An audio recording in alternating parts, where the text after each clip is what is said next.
Vipot Skensa. Hari ini kita kedatangan tamu spesial yang akan menemani kita berbincang seputar pedesaan nih. Karena beliau seorang guru produktif di jurusan DKV. Selamat datang Bapak Farhan Ainul Biksi. Halo semuanya, saya Farhan Ainul Biksi. Si hai dulu Pak ke kamera. Oke, hai kamera semuanya, hai penonton semuanya.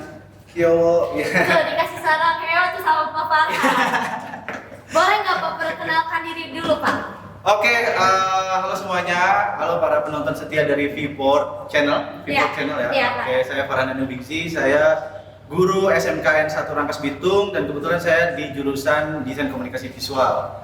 Nah, perkenalan diri saya itu saya dari lulusan lulusan desain grafis di salah satu universitas atau perguruan tinggi di Jakarta, dan kita nggak di-endorse jadi nggak kita sebutin. Iya. Oke. Lalu saya lulus di tahun 2022 dan sekarang aktif mengajar di SMKN 1 Rangkas Bitung sampai saat ini. Bapak pernah ikut organisasi apa aja nih selama Bapak sekolah gitu? Dari mana nih? Dari SD? Dari SD saya nggak ikut organisasi apa-apa karena saya terkenal dengan anak mama. Iya, mama.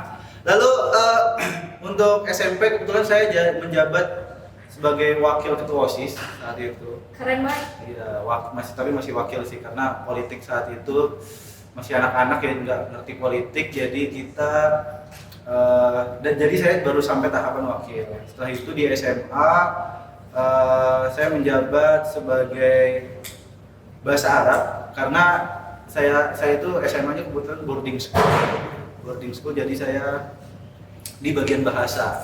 Setelah itu saat kuliah ada 2 organisasi yang saya ikutin. Pertama jurusan, kebetulan saya waktu itu diangkat sebagai ketua jurusan, itu yang pertama. Kedua saya ada di bidang rohis itu masjid ya. Iya. Jadi ketua LDK IKMI masjid di salah satu universitas.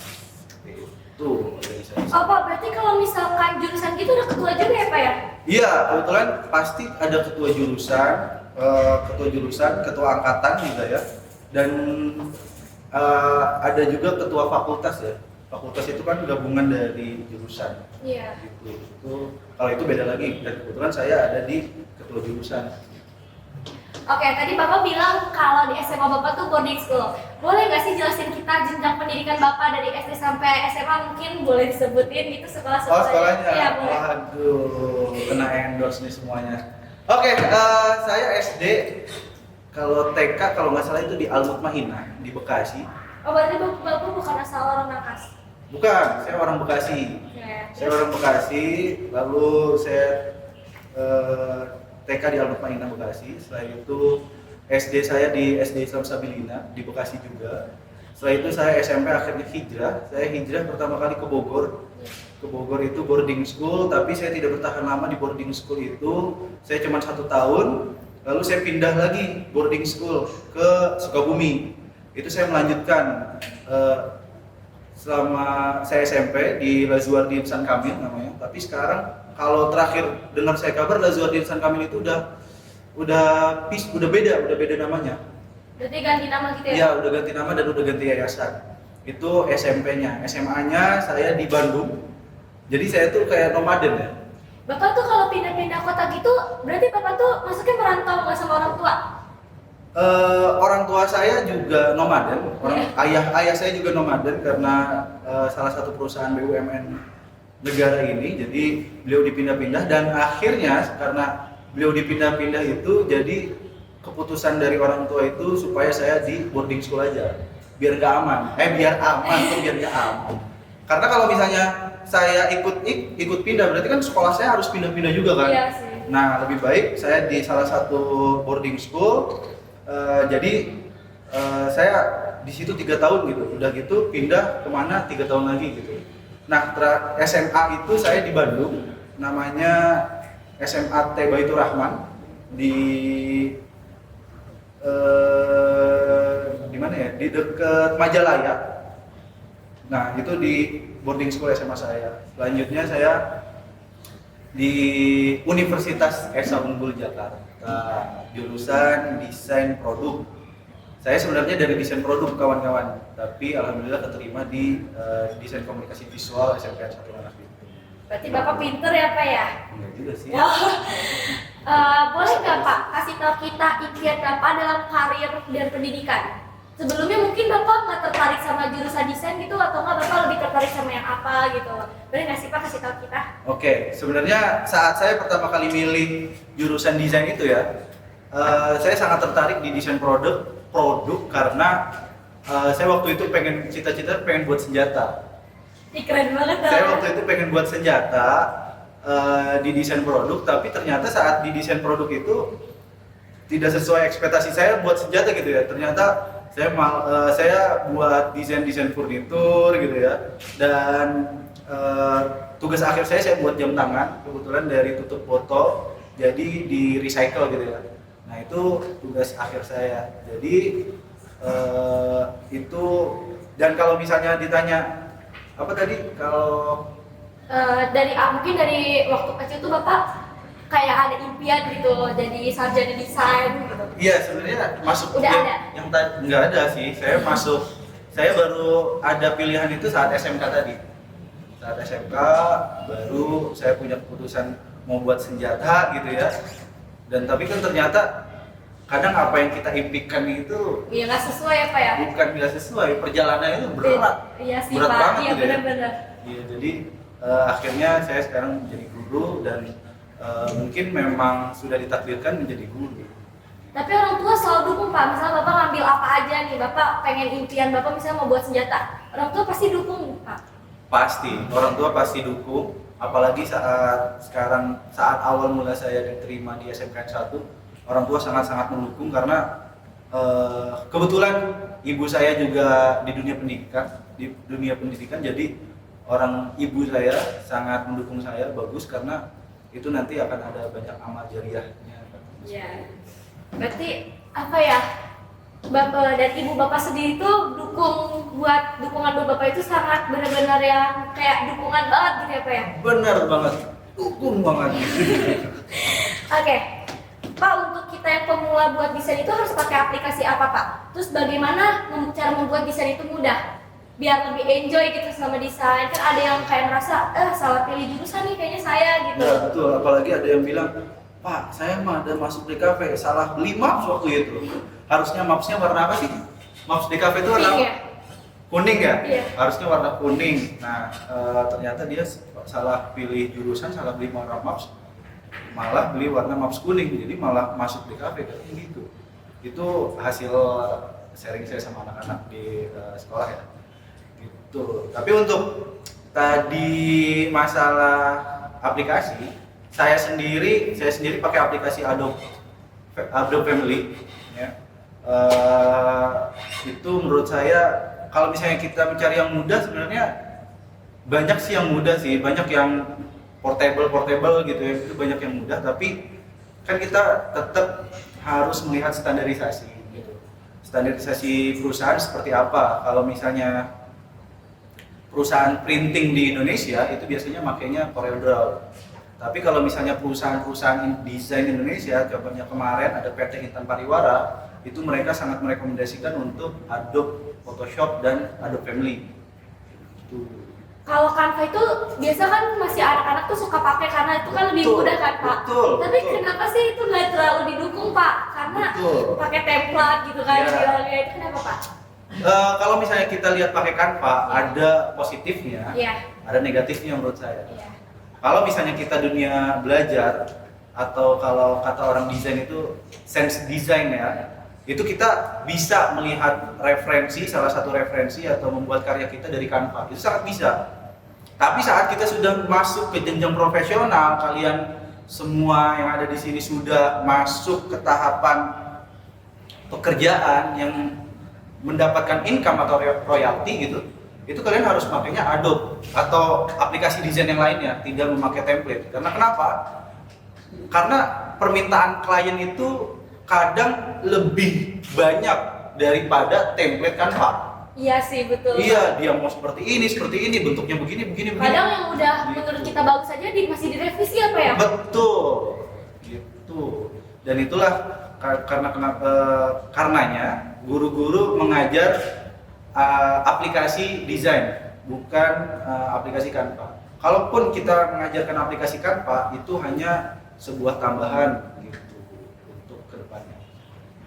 Oke, Bapak ini kan sarjana desain nih Pak, boleh nggak ceritain prosesnya? Proses saya sarjana desain. Iya, kayak ada sulitnya, senengnya gitu Pak. Boleh Oke. kan pasti kan ada lika-likunya dong. Berarti saat saya kuliah gitu Iya, ya? betul. Oke, pertama kali saya kuliah itu saya di semester pertama kedua itu kita masih manual. Semuanya masih menggambar pakai tangan, semuanya kita gambar bentuk. Jadi ada botolnya juga botol marjan waktu itu. Setelah itu ada semangka ditaruh di situ, ada kain ditaruh di situ, dan kita harus menggambar realistis Oh, mungkin. berarti objektif gitu. Misal kita mau Iya. disuruh gambar bunga, bunganya harus benar-benar ada. Ada, jadi bunganya ditaruh di tengah, Iya. kita melingkar, dan itu kita harus menggambar bunga dari sudut pandang kita. Pasti kan berbeda sudut Iya, pandang benar. saya sama sudut pandang. Apalagi yang kayak arsip gitu kan pasti beda-beda dong Pak bayangannya ya. Betul. Dan itu banyak, tidak hanya realistis. Kadang ada kita pakai pointillis, kadang kita pakai garis, kadang kita menggunakan arsir, dan berbagai macam arsir juga tadi yang kamu sebutkan. Itu baru semester 1 semester 2. Iya, terus Selanjutnya ada saya belajar masuk akhirnya jurusan desain produk itu di semester 3 dan 4 gitu. Semester 3 dan 4 itu kita sudah mulai belajar desain. Kita menggunakan sebuah aplikasi juga, banyak aplikasi AutoCAD, Alias, dan lain sebagainya. Lalu masuk semester 5. Nah, di semester 5 ini semester 5, semester 7 gitu ya. Semester 7. Semester 7 akhirnya saya memutuskan untuk menikah. Jadi saya terbilang menikah saat Kuliah. masih kuliah. Gitu. Saya menikah saat masih kuliah. PKL. Nah, kebetulan PKL saya udah gendong anak waktu saya PKL, dan istri PKL kita sama-sama sudah punya anak gitu. Saya ke PKL ke Bogor, istri PKL ke Bogor, saya ikut istri, anak juga di bawah umur 40 hari, dan itu membuat saya menjadi apa ya? Kalau misalnya dipikirin lagi, kok bisa saya melakukan itu gitu. Jadi kayak nggak ada di ekspektasi saya bahwa saya kok bisa sih ngelakuin itu gitu. Kayak di semester 5 saya menikah, akhirnya punya anak di semester 7, lulus waktu itu lagi Covid ya gitu ya. Iya. Saya lagi Covid, dan saya presentasi tugas akhir di kamar Iya. dengan background saya. Nah, itu kayaknya emang sudah jalan yang sudah Allah berikan, dipermudah akhirnya semuanya, dan akhirnya sekarang udah lulus. Oke, menurut Bapak nih, DKV itu apa sih Pak? DKV? Iya. DKV itu desain komunikasi visual. Maksudnya Ayo, tuh gimana? kayak gini, DKV itu kan mencakup banyak nih Pak, kayak banyak yang bilang tipografi gitu, terus kayak ada animasi juga, kayak DKV itu kan terlalu mencakup luas nih Pak. Menurut Bapak tuh DKV itu apa sih gitu? Banyak yang masalah artikel gitu loh Pak, pasti kayak banyak yang masalah artikan. Oke, mungkin bertanya-tanya DKV itu apa sih, Iya. gimana gitu ya Iya. Pak? Nah, kalau saya waktu itu di zaman perkuliahan, kebetulan di fakultas saya itu ada 4 jurusan. 3 jurusan, sorry. Jadi fakultas saya namanya Fakultas Desain Industri Kreatif. Dan itu ada 3 jurusan. Pertama jurusan interior, kedua jurusan desain produk, dan ketiga jurusan DKV atau desain komunikasi visual. Nah, kalau kata orang-orang desain, ada runtutan desain. Pertama ada arsitektur. Arsitektur itu dia yang mendesain sebuah bangunan dari tampak luar, kan seperti itu ya? Iya. Tampak luar, desain bangunan. Itu adalah arsitektur. Interior, dia mendesain bagian dalam dari sebuah bangunan atau tata letak bagian dalam interior. Setelah itu, di interior itu ada yang namanya desain produk. Seperti contohnya meja, sekarang ada gelas, ada bunga, kamera, lampu, semuanya. Itu adalah produk desain. Nah, dari ketiga aspek ini, dari arsitektur, dari interior, dan dari desain produk, ada yang namanya pemasaran. Nah, pemasaran itulah yang disebut desain komunikasi visual. Oh, berarti pemasaran itu juga mencakup desain komunikasi visual seperti itu? Iya, jadi di pemasaran juga pasti ada desain komunikasi visualnya, yang mana komunikasi visual itu kita mengkomunikasikan sebuah desain kepada masyarakat atau konsumen kita. Oh, oke, seperti itu. Menurut Bapak nih, prospek kerja di DKV itu banyak gak, Pak? Kan DKV Kalau itu cek kan bahasa luas Jermannya mah ngabeludak. banyak banget berarti ya, Pak? Banyak banget. Apalagi kalau misalnya sekarang di zaman Era digital. Iya. Yang apa-apa semuanya menggunakan desain, Iya. itu sangat-sangat banyak. Sekarang pun walaupun sekarang banner yang seperti itu sudah sangat jarang, tapi ternyata peluang usahanya lebih banyak lagi. Contohnya sekarang ada yang bermunculan UI UX design. Iya, betul. Itu juga profitnya bagi kalian yang masuk ke UI UX design sangat-sangat tinggi gitu. Lalu ada lagi desain ilustrator, pastinya banyak, dan dari DKV itu kalian bisa milih beberapa hal gitu. Kalian mau jadi desain grafis, kalian mau jadi ilustrator gitu ya, atau kalian mau jadi animator, itu bisa. Gitu. Videografer, fotografer, itu bisa di desain komunikasi visual ini. Kalau desain fashion itu masuk apa? Desain fashion itu sebenarnya ada jurusannya lagi. Tapi kalaupun kalian dari DKV ini sebenarnya bisa. Jadi nggak harus di jurusan lain, kayak itu kan beda jurusan lagi kan, Pak? Ya. Kayak itu kan terbagi sendiri kan, Pak? Kalau misalkan kita masuk dari DKV, kita tetap bisa desain fashion gitu. Untuk yang sekarang, karena kalian dari jenjang pendidikan SMK, itu kalian saat masuk ke Universitas Desain Fashion itu bisa. Apalagi kalau misalnya kalian masuk jurusan DKV lagi, itu sangat bisa. Dan kalau misalnya kalian dari lulus SMK jurusan DKV itu kalian mau masuk desain fashion, itu kalian harus pertama banyak experience, kalian harus punya link tentunya, karena kan kalian masih awam ya. Iya. Apalagi kan kalau misalkan desain fashion itu kan mencakup kain-kain juga ya. Iya, betul. Kalian harus belajar berbagai macam bentuk kain, teksturnya, motifnya, ada batik, ada tenun, dan lain sebagainya. Oke, lanjut ke pertanyaan selanjutnya. Apakah benar, Pak, di kafe itu sudah tidak belajar fotografi? Enggak sih. Kalau menurut saya yang melihat teman-teman saya di jurusan DKV saat itu ada pelajaran fotografinya. Bahkan fotografinya ada dua mata kuliah. Ada fotografi 1 dan ada fotografi 2. Di mana fotografi 1 kita belajar tentang dasar-dasar fotografi, dan fotografi 2 kita belajar tentang yang expertnya. Justru malah fotografi itu sebuah elemen dari DKV itu sendiri, bukan ya kan, Pak? Pasti. Karena kenapa nih? Saat kalian misalnya ngedesain suatu desain promosi di Instagram gitu ya. Iya. Itu kan pasti kalian punya aset dong. Iya. Nah, aset itu kan kalian bisa, nggak mungkin seluruh aset kalian harus ngambil di Google. Iya, betul. Betul kan? Kita harus, kadang ada juga yang ada hak ciptanya gitu, foto di Google. Betul. Apalagi di Shutterstock gitu kan, Microstock itu kan pasti ada hak ciptanya dan tidak semua foto bisa diakses. Alangkah lebih baiknya saat kita sudah punya aset tersendiri gitu. Aset kita foto sendiri, kita edit sendiri, dan itu bisa menjadi sebuah ladang komersil. Menurut Bapak nih, animasi itu mudah nggak sih, Pak? Kan banyak nih yang ngeluh tuh animasi buat animasi itu sulit banget gitu. Kalau menurut kamu animasi mudah nggak? Kan kita baru masuk nih, Pak, ke bab animasi nih, mau belajar animasi. Menurut saya susah sih, Pak. Soalnya kan bikin narasi juga gitu. Oke. Terus apalagi elemen-elemen animasi ini sangat sulit, apalagi ketika animasi jalan gitu, bergerak gitu. Oke.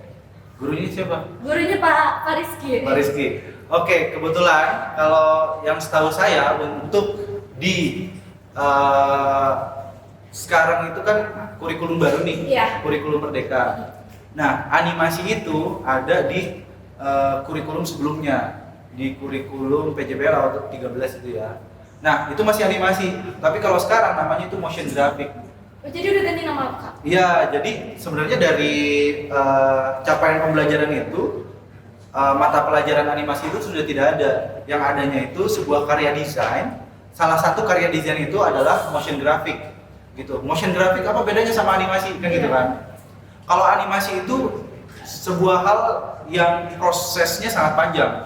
Kayak misalnya kamu buat animasi Upin Ipin ya, animasi Nusa dan Rara, animasi Sopo Jarwo. Nah, itu sangat panjang, ada naskahnya, ada narasinya, ada deskripsinya. Sedangkan kalau kamu motion graphic itu adalah sebuah gambar bergerak yang tidak mempunyai alur atau cerita. Dia contohnya cuman kayak saat kamu ngecas HP nih. Iya. Saat kamu ngecas HP, dia kan ada sedikit animasi tentang bagaimana proses listrik itu masuk ke HP kita. Iya. Nah, itu tuh adalah motion graphic. Gambar bergerak yang ada di HP kita itu saat kita ngecas itu motion graphic.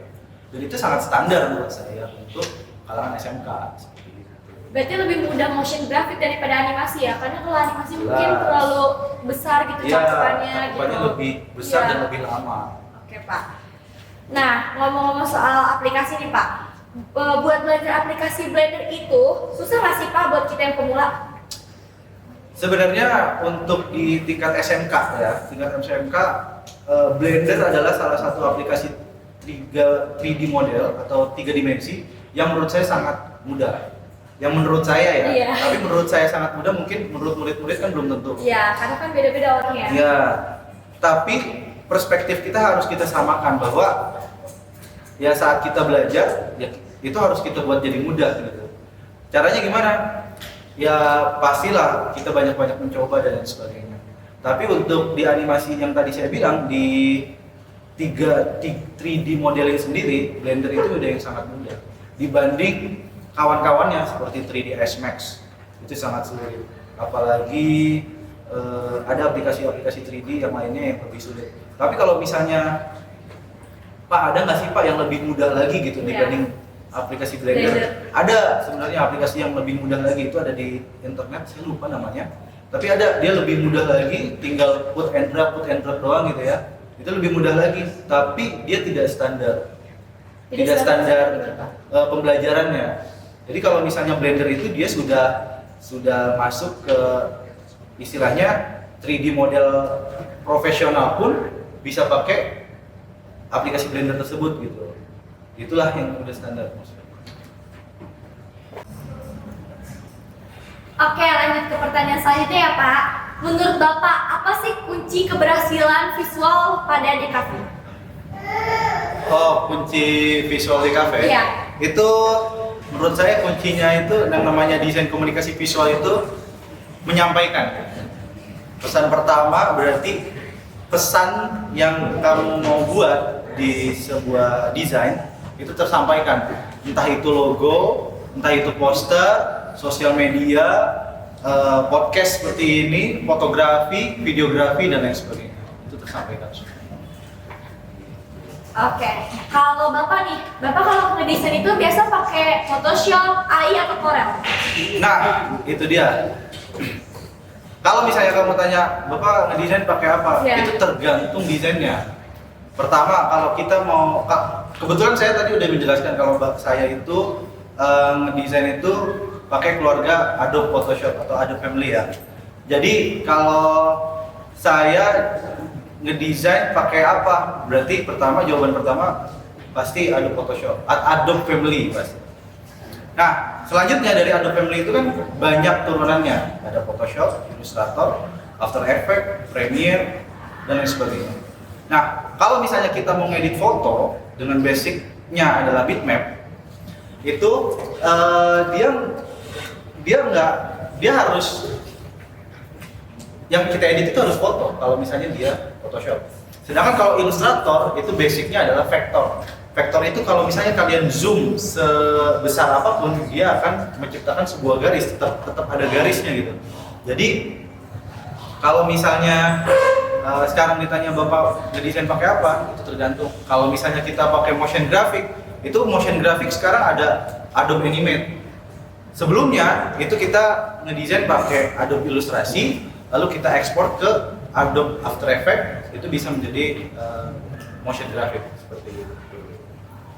Oke, kalau bikin desain nih, Bapak suka nggak sih dengerin musik biar jadi inspirasi mungkin kayak oke, ini detail-detailnya jadi lebih santai mungkin pas bikin desainnya. Bener. Biasanya ada orang yang mengatakan kalau misalnya ngedesain itu harus sesuai mood.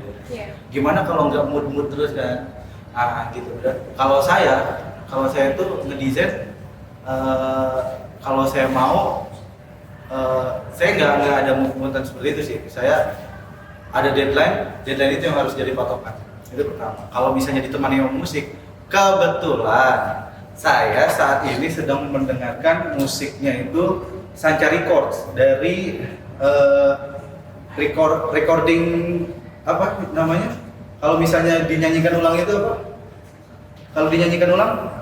Cover dari Sanca Records gitu. Jadi dia itu genrenya itu lagu-lagu dangdut, ya, lagu-lagu dangdut tapi dijadikan musik rock. Coba kita dengar. Ayo musik. Oh enggak ada. Ayo musik. Enggak ada. Podcast bukan acara musik kan. Oke, Pak, dengar nih, Bapak baru pulang dari Jogja. Oke. Ya, Selain betul. kerja, Bapak ngapain aja sih Oke. di sana? Sebenarnya di Jogja itu bukan karena saya ada kerjaan lain. Tetap di Jogja itu saya adalah pelatihan guru, diklat guru, upskilling guru. Jadi di Jogja itu desain aplikasi. Di sana itu kita menjadi guru yang sedang meningkatkan sebuah skill kita. Di sana saya belajar bagaimana cara menjadi guru yang baik dari budaya kerja sebuah perusahaan gitu. Jadi sebenarnya itu bukan kerjaan sampingan kalau waktu saya di Jogja, tapi itu adalah sebuah upskilling dan reskilling guru vokasi yang diselenggarakan oleh Balai Besar atau disingkat BB-PP MPV. Coba diulang. BB PM PP PP. MPV. Nah. So, itu Balai Besar. Jadi kita itu dinaungi oleh balai besar yang ada di Indonesia, dan itu banyak balai besarnya. Ada di Cianjur, itu balai besarnya pertanian. Dan kenapa saya di Jogja balai besarnya? Karena di Jogja itu khusus seni dan budaya. Seperti itu. Berarti Bapak sampai Jogja juga cobain makanan-makanan khas Jogja nih. Nah, apa nih Betul. favoritnya nih? Makanan favorit kan Indonesia ini sangat lengkap gitu loh, Pak. Iya. Apa, Pak? Makanan favorit di Jogja? Makanan favorit saya di Jogja waktu itu adalah angkringan. Kenapa angkringan? Kenapa, Pak? Kenapa angkringan? Betul. Jadi saya makan berempat sama anak saya. Kebetulan saya bawa keluarga dan dibolehkan tentunya sama pihak balai saat itu. Saya makan bersama keluarga dan itu makan berempat cuma habis 39.000. Dan itu minumnya udah es jeruk 1, jeruk anget 2, susu jahe 1. Itu minumannya kalau di negara kita, di kota kita, ya, itu minumannya doang dapatnya. Iya, Pak, bener. Bener ya. Pernah cobain gudeg nggak, Pak? Gudeg, saya nggak nyobain sih saat itu. Yang nyobain istri saya. Istri saya waktu itu mau gudeg, saya cariin gudeg, tapi sayanya nggak makan karena ya nggak kepikiran untuk makan itu aja sih. Oke. Nah, menurut Bapak nih, bedanya desain baju, bangunan, batik, dan grafis itu apa, Pak? Waduh, apa ya? Oke, bangunan. Kalau bangunan pasti mungkin dari aplikasinya berbeda ya. Mungkin ya kawan-kawan ya. Kalau misalnya bangunan, setahu saya itu dia pakai SketchUp ya.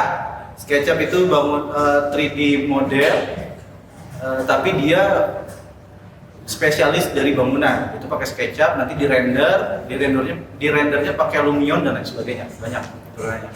Kalau misalnya apalagi grafis? Iya, grafis. Grafis itu ya desain grafis gitu ya. Kalau batik, Pak? Kalau batik, nah batik itu sekarang udah mulai modernisasi nih. Dulu kan batik tangan, yang dibuatnya juga sangat mahal kan batik tangan itu. Sekarang batik bisa dicetak, kita bisa ngedesain di aplikasi. Setelah itu kita bisa ngeprint batik kita sendiri. Dan salah satu proyek saya saat di kuliah itu saya buat batik dan saya aplikasikan kepada sebuah tas. Tuh. Berarti kalau di kayak print gitu bisa memproduksi dalam jumlah yang banyak ya Pak? Tentu banyak, tapi memang harganya jadi nggak terlalu mahal karena experience batik itu memang saat pengrajin membuat batik tulis itu. Karena kan khasnya beda-beda gitu ya Pak? Prosesnya sangat lama kalau batik tulis dan lain sebagainya. Oke, menurut Bapak nih, ada nggak Pak rencana proyek di Cafe untuk kedepannya? Project Dekavi. Oke nih. Kita Project Dekavi sebenarnya ini sebuah rahasia saya. Rahasia saya dalam Project Dekavi itu saya mau membuat sebuah branding. Saat saya kemarin pelatihan di Jogja, itu salah satu pematerinya adalah dari Dagadu. Dagadu adalah merek baju terkenal di Jogja, di mana mereka punya brand namanya Dagadu, dan saya ingin menciptakan sebuah brand sendiri di SMKN 1 Rangkas Bitung. Jadi kita punya brand, kita punya nama sendiri, dan itu menurut saya akan menjadi sebuah hal yang baru di Rangkas, bahkan di Lebak. Punya brand, dan brand itu kita branding, kita pasarkan, dan itu bisa menjadi sebuah income bagi SMK ini. Tapi tentu saja itu kita realisasikan dalam bentuk DKV. Contohnya apa Pak?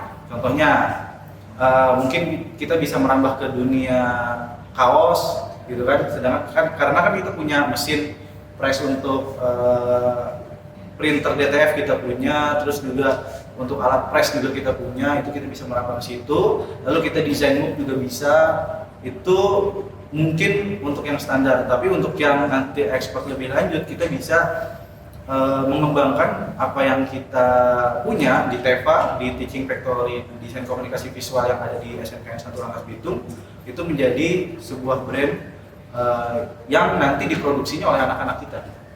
Itu anak-anak SMKN 1 Rangkas Bitung.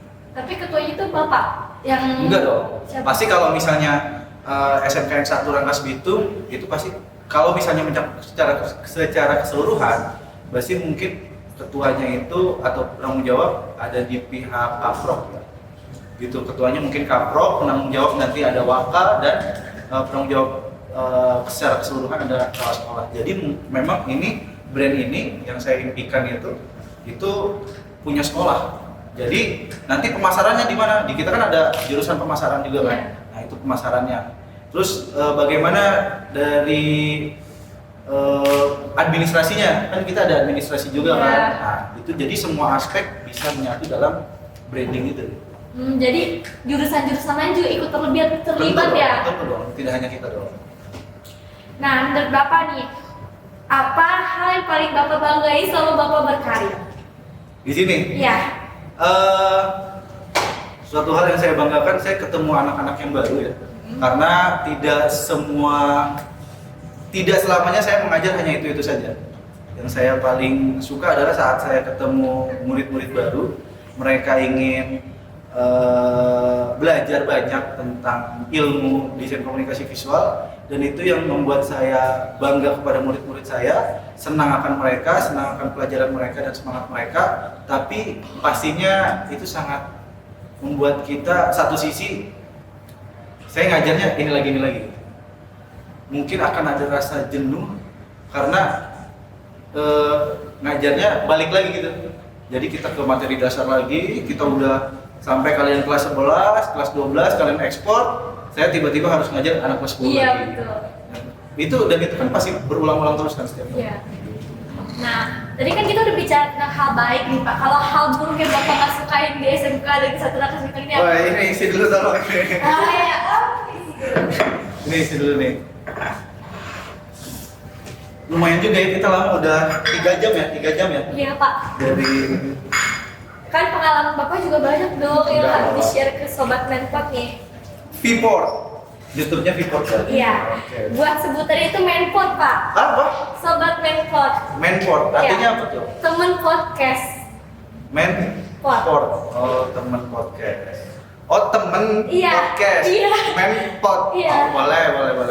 Lanjut. Mana nih tehnya? Oh, Sabar skip, ya. lanjut aja. Oke. Nah, tadi belum nih Bapak jawab di pertanyaan saya. Hal yang paling Bapak nggak suka saat ngajar sama anak-anak, mungkin anak-anaknya bandel atau susah diatur gitu. Yang paling saya nggak suka tuh kalau ada yang malas aja sih, karena malas itu sebuah penyakit kan ya. Kalau misalnya dia nakal, itu masih menurut saya masih kita bisa perbaiki, khususnya mungkin masih saya bisa perbaiki. Tapi kalau udah malas, itu susah. Iya, karena kebuang diri sendiri. Iya, jangankan masuk ke kelas, jangankan ingin diperbaiki, masuk aja malas ke kelas, gitu kan? Ada yang nggak masuk terus sakit terus. Ternyata saat dikunjungin, ya memang lagi sakit gitu kan. Nah, yang lain ada yang ternyata tidur jam 2 dan itu kan problematika murid gitu ya. Ya, yang paling saya tidak suka saat mengajar itu saat ada murid yang malas. Nah, kan kita dengar nih Kak, Pak, nih kan teman-teman DKV ini suka Di sini masuk. Maaf ya Pak. Sama-sama. Ya, silakan duduk.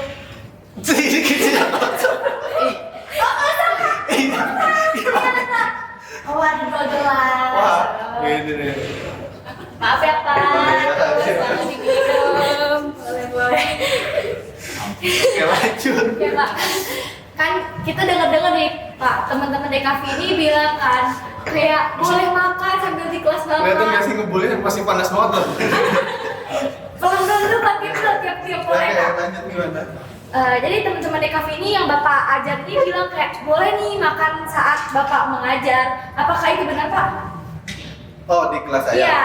Oke, sebenarnya berbeda guru, berbeda cara mengajar kan? Iya. Betul ya. Karena satu sisi pelajaran saya itu sebenarnya sebuah pelajaran yang berat. Karena desain grafis gitu ya, menyampaikan ke anak, apalagi kalau misalnya materi itu sangat-sangat menjenuhkan, apalagi PPT, apalagi suruh merangkum kan. Iya. Nah, itu kan sangat jenuh gitu kan. Nah, saya ingin menciptakan suasana yang sangat friendly tapi tetap dalam kedisiplinan. Maksudnya gimana? Tetap anak-anak masuk pada jam masuknya, tetap mereka boleh cemilan, boleh makan, boleh. Bahkan di kelas saya mengizinkan untuk setel musik. Kenapa? Yang itu tadi yang kamu bilang, karena di musik itu mungkin ada mood mereka untuk menambah antusias mereka dalam mendesain, dalam membuat sebuah proyek, dan biasanya saya mempersilahkan seperti itu tuh saat kita mengerjakan proyek, saat kita membuat proyek di kelas, desain di kelas, itu saya membolehkan. Tapi untuk misalnya udah masuk lab gitu ya, itu saya yang mau makan dan cemilan silakan keluar dulu. Silakan kalau udah selesai nanti masuk lagi. Itu yang pertama. Tapi kalau misalnya saya lagi menjelaskan sebuah teori, biasanya itu tanpa saya suruh nggak makan, mereka nggak makan sendiri kok. Jadi mereka tahu ya. Tahu waktu sendiri saat memang lagi saya renggang, lagi kita mengerjakan proyek, ya mereka main aja, bahkan mereka izin dulu. Kadang-kadang Pak boleh setel musik nggak? Boleh, silakan. Dan tapi kalau misalnya saya sudah menjelaskan materi, mereka dengan sendirinya memperhatikan. Seperti itu. Oke. Nah Pak, hobi Bapak ini ada sangkutannya sama desain nggak Pak? Hobi saya? Iya. Minum dulu boleh ya? Boleh. Boleh kok Pak, boleh. Aduh. Oke.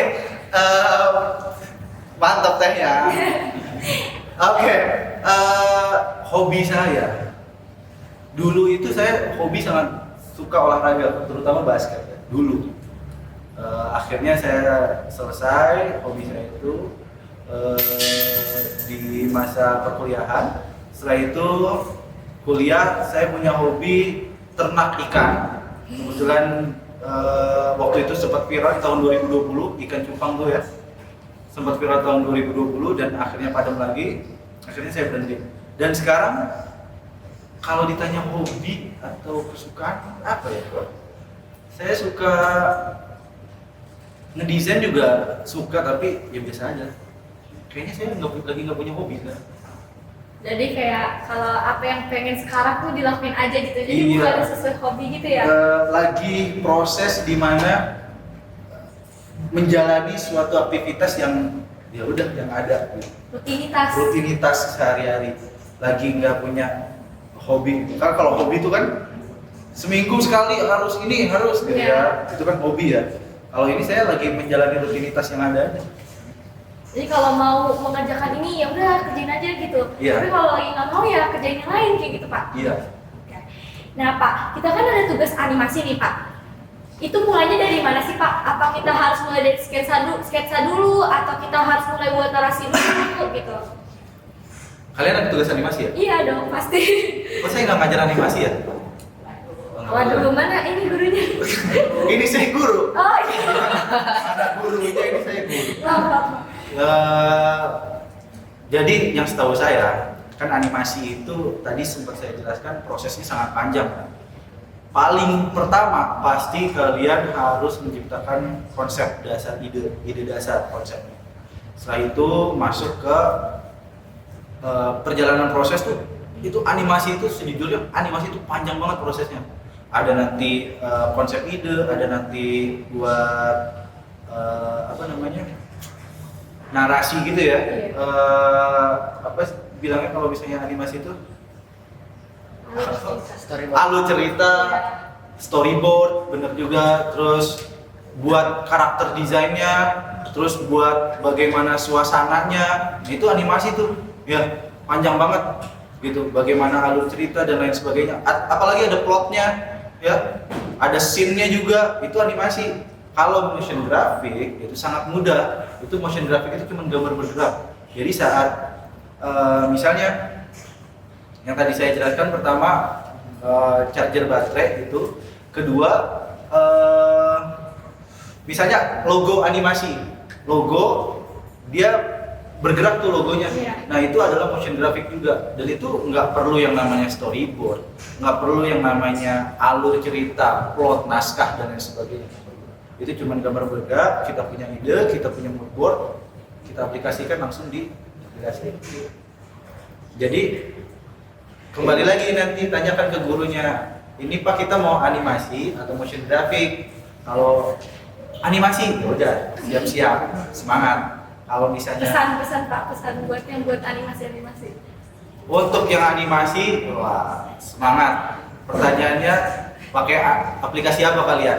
Kalau misalnya pakai Adobe Illustrasi lalu di-convert ke ekspor ke After Effects, semangat. Kalau misalnya dari Adobe Animate, semangat juga. Tapi saya nggak tahu kan, masing-masing guru pasti punya aplikasinya. Oke Pak. Kalau buat ngasih coloring di animasi itu susah nggak sih Pak? Buat nyocokin gitu loh Pak. Oke, biasanya saya mengajarkan ke murid-murid saya untuk coloring itu ya. Khususnya animasi atau motion graphic vector, itu saya pakai website. Ada website, banyak sekali website untuk mencari warna. Bahkan itu ada suasana-suasananya tuh, ada warm, ada cool, ada dark dan lain sebagainya. Dan websitenya itu banyak, yang saya pakai itu Color Hunt. Itu yang saya pakai. Jadi kita saat menentukan warna kita nggak keluar dari tema yang kita mau. Jadi tetap balance gitu ya Pak ya? Ya, balance, warnanya tetap di dalam ini gitu. Oke nah Pak, ngomong-ngomong soal animasi Pak, Bapak lebih suka animasi Adit Sopo Jarwo atau Upin Ipin? Atau ada yang lain mungkin yang Bapak Saya suka? paling suka Nusa dan Rara. Oke. Kenapa? Anak saya suka Nusa dan Rara juga, pertama itu. Kedua, animasi Nusa dan Rara menurut saya dia menggabungkan polemik antara sebuah muslim dan nasionalisme gitu. Jadi saya sangat suka animasi itu. Terus gambarnya juga bagus, grafisnya juga bagus. Walaupun mungkin dengan yang saya tahu dengan Upin Ipin, ceritanya Upin Ipin itu udah sangat banyak, bahkan ada movie-nya, bahkan ada si Kodalangnya itu jadi penyihir dan lain sebagainya gitu kan. Nah, itu gitu. Jadi kalau misalnya saya disuruh tanya suka animasi apa? Saya suka animasinya Nusa dan Rara. Oke, pertanyaan terakhir nih Pak. Apa motivasi Bapak buat anak SMK 1 ini dan saran nih buat anak-anak podcast di sini? SMK yang 1 Rangkas Bitung ya? Iya. Oke. Saran saya, karena kalian sudah terutama anak-anak DKV lah ya. Iya. Anak-anak DKV, karena kalian sudah terlanjur tercebur di dunia DKV, walaupun ada yang salah map, ada yang ikut-ikutan teman, ada yang ikut saudara, ada yang saran orang tua, saran bibi, saran tetangga malahan. Nah itu udah kalian jalani aja. Sekarang saat kalian jalaninya dengan serius, nanti kalian akan menemukan satu titik di mana saat kalian melamar pekerjaan, ya, itu pekerjaan DKV itu kalau bahasa Jerman itu ini pabalata. Bukan ya, bahasa Sunda pabalata. Jadi memang di mana-mana tuh ada. Kalau misalnya kalian cari di Instagram ada, TikTok saya belum pernah tahu sih. Instagram ada, di LinkedIn ada, Jobstreet ada, itu DKV itu di mana-mana ada. Dan itu biasanya paling banyak. Gitu. Jadi kalau misalnya kalian sudah masuk ke dunia DKV ini, berbahagialah, banyak perusahaan yang nanti kalian jiwa-jiwa muda Indonesia, harapan bangsa. Tapi satu hal kalian harus menjalankannya itu dengan semangat. Karena kenapa? Salah satu alumni kalian itu saat lulus nih, dia pertama sudah dikontrak tetap oleh perusahaan salah satu di Jakarta. Kedua, dia menjadi seorang freelancer desain di Jakarta Utara, di Gading Serpong. Ketiga, dia kuliah juga. Gila kan? Yeah. Dia udah jadi pekerja tetap, dia jadi freelance, dan dia sedang menjalankan kuliah juga. Dan itu dia lakukan. Kenapa? Dia orangnya kalau bahasa desain mah, wah dia desainer banget lah. Gitu. Itulah salah satu alumni kita. Dan untuk podcast Vport channel ya. Terima kasih trennya. Masih panas, baru ya. Iya baru. Yang tadi kosong.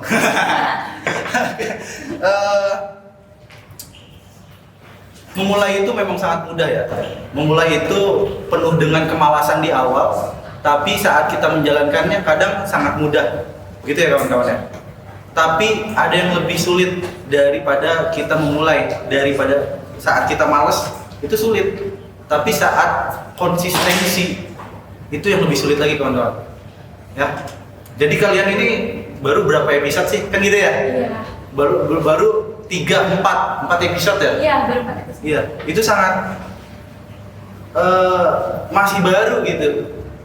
Kalau misalnya kalian jalani konsisten, nah itu akan ada tantangan-tantangannya dan juga upgrade ilmunya, upgrade bagaimana mau dibawa kemana podcast ini gitu. Jadi tidak hanya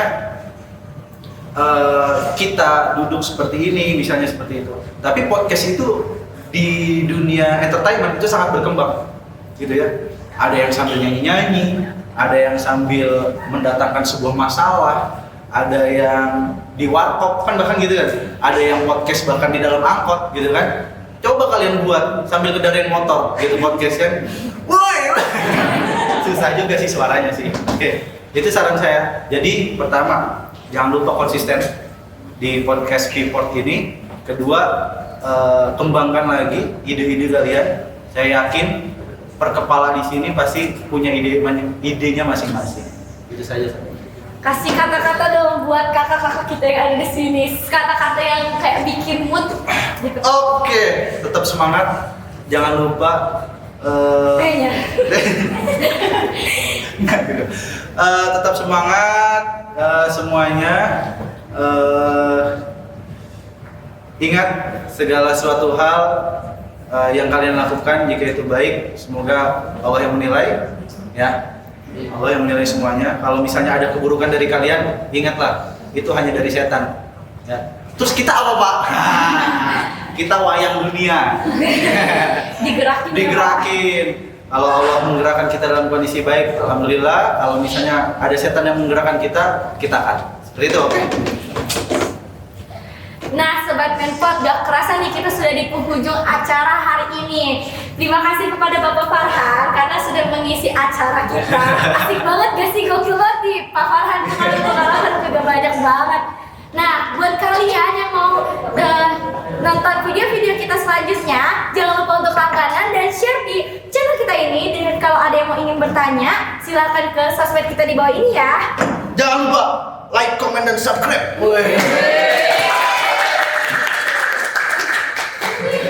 Let's talk again soon. See you on Thursday. Bye. Makasih, Pak. Ya.